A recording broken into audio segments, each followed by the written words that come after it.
Bonjour et bienvenue pour ce nouveau numéro de Bourse au Focus, l'émission consacrée aux produits et services proposés par Boursorama Banque. Et j'ai le plaisir de retrouver aujourd'hui sur le plateau Arthur Tondou, spécialiste de l'allocation d'actifs chez Oddo BHF Asset Management. Bonjour Arthur. Bonjour Laurent. Alors, quand on se retrouve Arthur, c'est pour parler CEFP, le compte d'épargne financière piloté qui s'appuie sur l'expertise justement de Oddo BHF AM et qui est accessible dès 100 € d'investissement. Arthur, vous en êtes le gérant.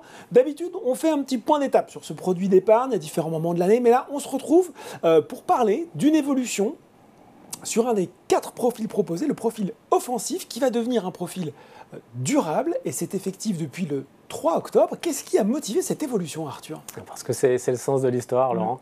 On le constate, il y a une attente forte de la part des investisseurs, et surtout croissante en termes d'investissement responsable, c'est-à-dire orienté vers les entreprises qui se distinguent vers une meilleure prise en compte des enjeux environnementaux, sociaux, mais également de gouvernance.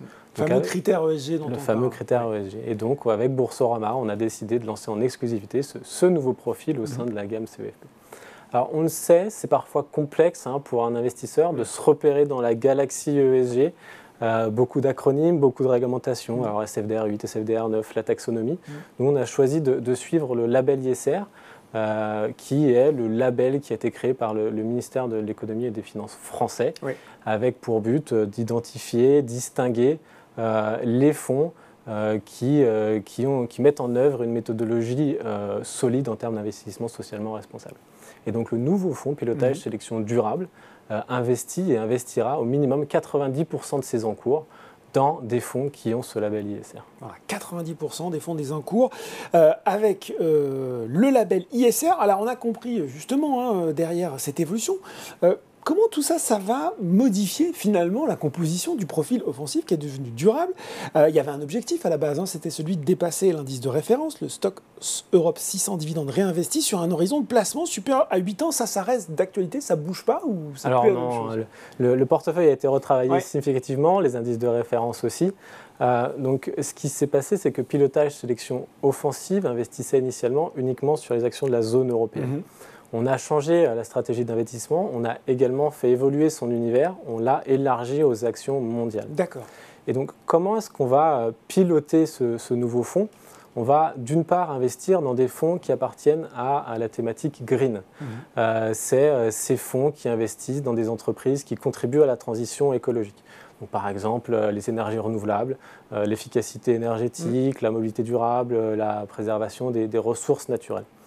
Et d'une autre part, pour le reste du portefeuille, il sera investi de façon un petit peu plus traditionnelle en termes d'allocation d'actifs, avec notamment une approche géographique. Et là, on investira dans les actions américaines, européennes, asiatiques principalement. Mais quoi qu'il arrive, le message, c'est que 90% des encours auront ce label ISR. Et en termes d'horizon d'investissement, on reste sur des actions, donc un investissement à long terme. Un investissement très action. Attendez Arthur, 90% dans des fonds, dans des produits qui sont label ISR, du coup, est-ce que le fonds lui-même est label ISR? Alors c'est notre but, c'est notre objectif en tout cas. Donc au moment où on se parle, nous y travaillons, on est en cours d'audit pour être transparent avec vous. Mais l'objectif, bien évidemment, est que nous soyons nous aussi avec ce label ISR sur ce profil. Bon, sans doute dans les semaines qui viennent. Conséquences concrètes aussi pour, là on va sortir un petit peu du CEFP, les clients, parce qu'il y en a certains qui voudraient détenir ce fonds de fonds hors du CEFP dans le cadre d'un PEA. J'ai l'impression quand je vous écoute que ça peut peut-être un petit peu plus coincer. Alors, ça ne sera plus le cas, puisque, comme j'ai expliqué, on n'investira plus uniquement dans les actions européennes. Et donc, ce fonds ne sera plus PEA. D'accord.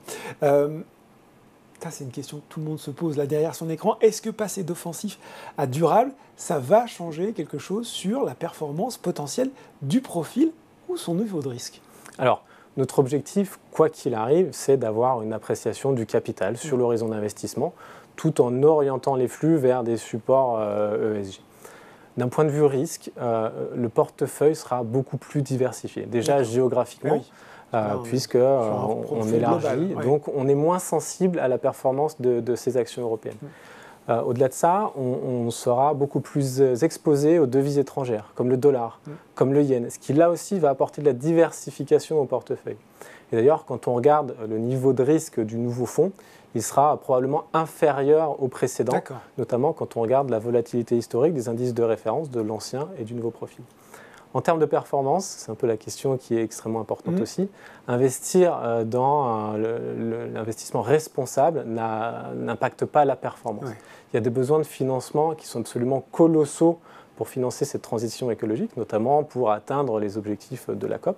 Et on voit que les politiques publiques d'investissement vont dans ce sens. La politique de relance européenne s'est faite en allouant des fonds notamment à la transition numérique, mais aussi écologique.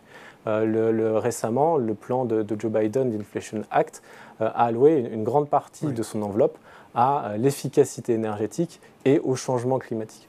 Donc on le voit, il va y avoir beaucoup de flux sur tout ce secteur de la transition écologique et il y aura une croissance élevée, quoi qu'il arrive dans les prochaines années sur ces thématiques-là. Question aussi pour terminer, est-ce qu'à terme, cette notion de durabilité, elle pourrait s'étendre aux autres profils de gestion ? Alors, bien évidemment, l'idée... Elle est déjà là un petit peu, Elle est déjà là, mais l'idée, c'est également de l'étendre à l'image de pilotage offensif. Donc, le label ISR s'est étoffé, s'est enrichi ces derniers mois, ces dernières années. C'est pour ça qu'on était en capacité de proposer ce nouveau profil. Néanmoins, il y a certaines classes d'actifs, cependant, qui sont peut-être moins bien représentées au sein de ce label. Et c'est pour ça qu'on basculera les autres, mais plus progressivement dans le temps. Mais on ne part pas de zéro. Il y a déjà une part significative des encours qui sont investis dans le label ISR actuellement. On parle de l'ordre d'un peu plus de 40% pour chacun des trois profils. Donc on ne part pas de zéro. Il y a déjà une première étape qui est faite, même si on ne peut pas du tout prétendre au label ISR pour l'instant, pour ces trois premiers mandats. Bon, en tout cas, c'est le sens de l'histoire et sans doute qu'on aura effectivement d'autres choses à dire sur le sujet à l'avenir. Voilà, merci beaucoup Arthur pour cette présentation, cette évolution du profil défensif vers le profil durable. C'est moi qui vous remercie. Bourse au Focus, c'est fini pour aujourd'hui. À très bientôt pour un nouveau numéro.